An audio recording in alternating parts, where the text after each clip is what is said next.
नमस्कार दोस्तों, मेरा नाम है प्रिंसी गुप्ता और आप सभी का मेरे channel quick and clear academy में स्वागत है। तो मैं लेके आ गई हूँ खनिज संसाधन के वीडियो का पार्ट सेकंड। ठीक है, तो चलिए स्टार्ट करते हैं हम अपना आज का वीडियो। तो पिछले वीडियो में हमने क्या क्या पढ़ा था, लौह धात्विक खनिज और लौह धात्विक खनिज। ठीक है, ये क्या था, ये दोनों धात्विक खनिज का पार्ट था, जिसमें हम लौह धात्विक खनिज में क्या क्या पढ़ाया था, लोएस्क है, मैग्नीज है, क्रोमाइट है, जस्ता है और टीन है।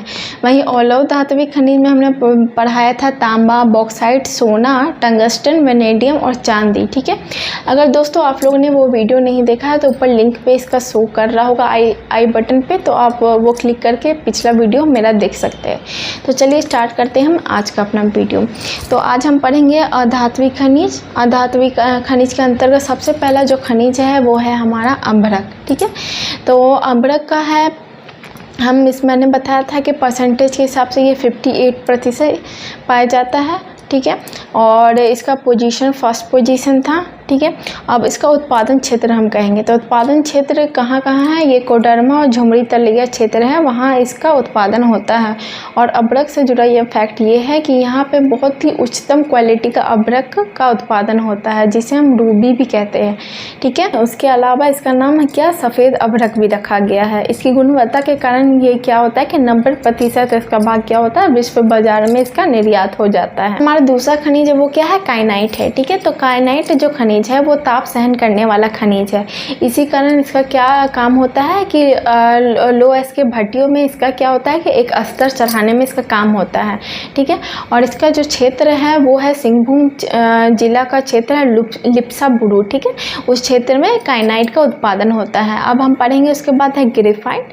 तो ये भी ग्रेफाइट क्या होता है कि उच्च ताप सहन करने वाला एक खनिज है। इसका उपयोग कहाँ, रिफैक्ट्री इंडस्ट्री में इसका यूज होता है। और इसका जो क्षेत्र है उत्पादन क्षेत्र वो पलामू जिला का क्षेत्र है। ठीक है, ग्रेफाइट के बाद अब हम पढ़ेंगे फायर क्ले। फायर क्ले का काम क्या होता है कि ये ताप सहने वाली खनिज है, तो इसी कारण क्या होता है कि इससे बनी ईंटों का उपयोग भट्टियों में होता है। ठीक है, और इसका उत्पादन क्षेत्र हम बात करेंगे तो रांची घाटी, दामोदर नदी घाटी, इन सब क्षेत्रों में इसका उत्पादन होता है। ठीक है, फायर क्ले के बाद हम बात करेंगे चीनी मिट्टी। ठीक है, तो चीनी मिट्टी का उत्पादन क्षेत्र अगर हम बात करेंगे तो चीनी मिट्टी का क्षेत्र है हजारीबाग है, सिंहभूम है, संथाल परगना क्षेत्र है, रांची है। तो ये सब क्षेत्रों में क्या चीनी मिट्टी पाई जाती है। चीनी मिट्टी के बाद हम बात करेंगे तो वो कौन सा खनिज है, हमारा चूना पत्थर। ठीक है, तो चूना पत्थर का काम क्या होता है कि सीमेंट इंडस्ट्री में इसका बहुत ही ज़्यादा यूज होता है। और चूना पत्थर का उत्पादन क्षेत्र कौन कौन सा है, तो ये है हमारा जिला सिंहभूम है, रांची है, हजारीबाग है, पलामू है। ठीक है, तो ये सब क्षेत्रों में क्या चूना पत्थर का उत्पादन होता है। अब हम पढ़ेंगे हमारा अगला जो खनिज है वो है डोलोमाइट। तो डोलोमाइट का जो उत्पादन क्षेत्र है वो कौन सा क्षेत्र है, वो है डाल्टनगंज। ठीक है, वो कहाँ है, पलामू में है। फिर है एबेस्टोस। ठीक है, तो एबेस्टोस का क्या है, रांची और सिंहभूम क्षेत्र है। फिर सोप स्टोन हमारा लास्ट है, उसका क्षेत्र कौन सा है, ये है हजारीबाग और सिंहभूम जिला। ठीक है, तो हमने अधात्विक खनिज के अंदर सारे खनिजों का अध्ययन कर लिया। अब हमारा लास्ट जो है वह है ऊर्जा खनिज। ठीक है, तो ऊर्जा खनिज में सबसे पहले हम पढ़ेंगे कोल यानी कोयला के बारे में। ठीक है, तो कोयला जो है हमने बताया था कि 1/3 यानी 33% यहाँ झारखंड में पाया जाता है। पोजीशन के हिसाब से ये प्रथम पोजीशन पे है। उसके अलावा हम इसका उत्पादन क्षेत्र कहेंगे तो उत्पादन क्षेत्र कौन कौन सा है, दामोदर नदी घाटी का क्षेत्र है, बराकर नदी घाटी का क्षेत्र है, अजय नदी घाटी, फिर राजमहल की पहाड़ियों का क्षेत्र, उसके लास्ट है एक उत्तरी कोयल नदी घाटी का क्षेत्र। इन सब क्षेत्रों में क्या होता है कि कोयला की प्राप्ति होती है। ठीक है, उन सब में से ठीक है 90% जो कोयले की प्राप्ति होती है वो किस क्षेत्र से होती है, वो है दामोदर नदी घाटी के क्षेत्र। ठीक है, अब हमने दामोदर नदी घाटी क्षेत्र के बारे में पढ़ा तो उसमें एक जगह है वो है झरिया। ठीक है, जो कि कहाँ है, धनबाद में। तो यहाँ पे जो है सबसे पहले कोयला का उत्पादन स्टार्ट हुआ था। और कितना प्रतिशत यहाँ से कोयला का उत्पादन होता है, तो लगभग मैंने बताया ना कि दामोदर नदी घाटी का क्षेत्र है 90%। उस 90% का ये 60% जो कोयला का उत्पादन क्षेत्र है वो कहाँ से होता है, झरिया से। ठीक, झरिया से जुड़ा हुआ ये फैक्ट है कि इसके नीचे इस क्षेत्र में कहा जाता है कि नीचे में कोयले में की जो भंडार इसमें आग लगी हुई है और हर साल प्रति साल क्या होता है कि वो कोयला ख़त्म होते जाता है। ठीक है, अब झरिया के बाद जो दूसरा जो महत्वपूर्ण क्षेत्र है जहाँ कोयला का उत्पादन होता है तो वो कौन सा जिला है, वो बोकारो जिला है। ठीक है, हम कोल से यानी कोयला से जुड़े हुए फैक्ट कब बताएंगे। ठीक है, तो कोल से जुड़ा हुआ यानी कोयला से जुड़ा हुआ फैक्ट ये है कि जितने भी खनिज मैंने बताया उनसे कुल आय का ये 75% जो आय है वो कोयला के द्वारा ही झारखंड में आता है। ठीक है, उसके अलावा यहाँ कोयला का हम बता देते कैटेगरी, एक है कुकिंग कोल है, फिर अर्ध कुकिंग कोल है और तीसरा है वो है नॉन कुकिंग कोल। ठीक है, तो जिसमें से जो झारखंड में प्राप्त होता है कोयला वो क्या है, कुकिंग कोल कैटेगरी का ही कोयला है। ठीक है,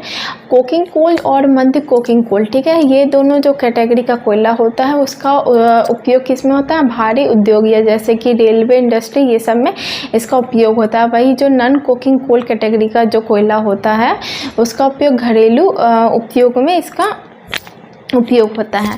ठीक है, अब कोल से जुड़ा हुआ एक और फैक्ट ये है कि बहुत सारे परियोजनाएं चलाई जा रही है। ठीक है, तो सोवियत रूस के द्वारा 2 परियोजनाएं यहाँ चलाई जा रही है। कौन कौन सा है, एक कुमारी ओशिपी परियोजना और दूसरा है सीता नाला परियोजना है। ठीक है, वही वर्ल्ड बैंक के द्वारा जो परियोजना चलाई जा रही है वो कौन कौन सी है, जैसे कि खतरास परियोजना है, फिर रजरप्पा परियोजना है, राजमहल पहाड़ी का परियोजना है कोयला क्षेत्र का। ठीक है, तो ये सब परियोजना जो है वो कहाँ है, वर्ल्ड बैंक के द्वारा चलाया जा रहा है। तो मैंने कोयला से जुड़ा हुआ फैक्ट बता दिया। अब हम पढ़ेंगे दूसरा है यूरेनियम। ठीक है, तो यूरेनियम है, थोरियम है और इल्मेनाइट है, ये तीनों खनिज जो है वो आणविक खनिज है। ठीक है, तो यूरेनियम का भी बहुत बड़ा भंडार झारखंड में पाया जाता है। इसका पोजीशन मैंने बताया था फर्स्ट पोजीशन है।